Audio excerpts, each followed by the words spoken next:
On April 4th, the Catholic Church honors Saint Isidore of Seville, a bishop and scholar who helped the Church preserve its own traditions and the heritage of Western civilization in the early Middle Ages.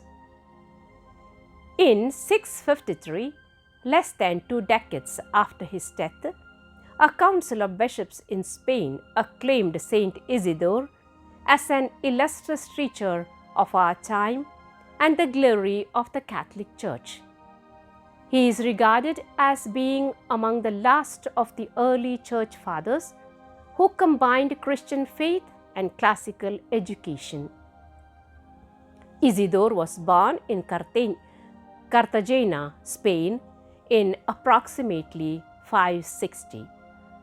3 of his siblings, his brothers Leander and Fulgentius, who became bishops, and his sister Florentina, a nun, were later canonized as saints along with Isidore. As the Archbishop of Seville, Leander was an important influence on his younger brother, helping Isidore develop a commitment to study, prayer, and intense work for the good of the Church. Isidore, in turn, joined his brother's mission to convert the generally heretical Visigoths who had invaded Spain. When Saint Leander died around the year 600, his brother succeeded him as Seville's archbishop. Isidore inherited his brother's responsibility for church affairs in an intense period of change as the institutions of the Western Roman Empire gave way to the culture of the barbarian tribes.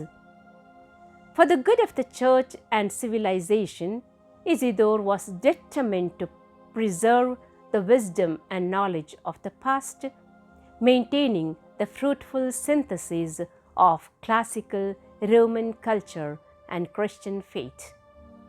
He was also intent on preventing false teachings from shattering the unity of the Church in Spain.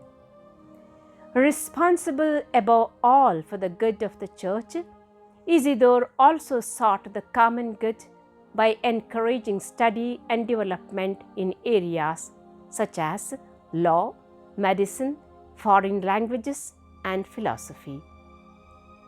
He compiled the Etymologiae, the first encyclopedia written from a Catholic perspective. Under Isidore's leadership, a series of local councils solidified the orthodoxy of the Spanish Church against errors about Christ and the Trinity. Systematic and extensive education of the clergy was stressed as a necessary means of guarding the faithful against false doctrine. Prolific in his writings and diligent in governing the Church, Isidore did not neglect the service of those in need. Indeed, just as we must love God in contemplation, so we must love our neighbor with action, Isidore declared.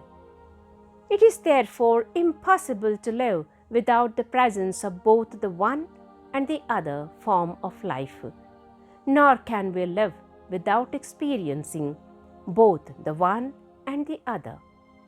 In the last months of his life, Isidore offered a moving testament to these words, intensifying his charitable outreach to the poor. Crowds of people in need flocked to his residence from far and wide as the bishop offered his final works of mercy on earth. Saint Isidore of Seville died on April 4th of the year 636.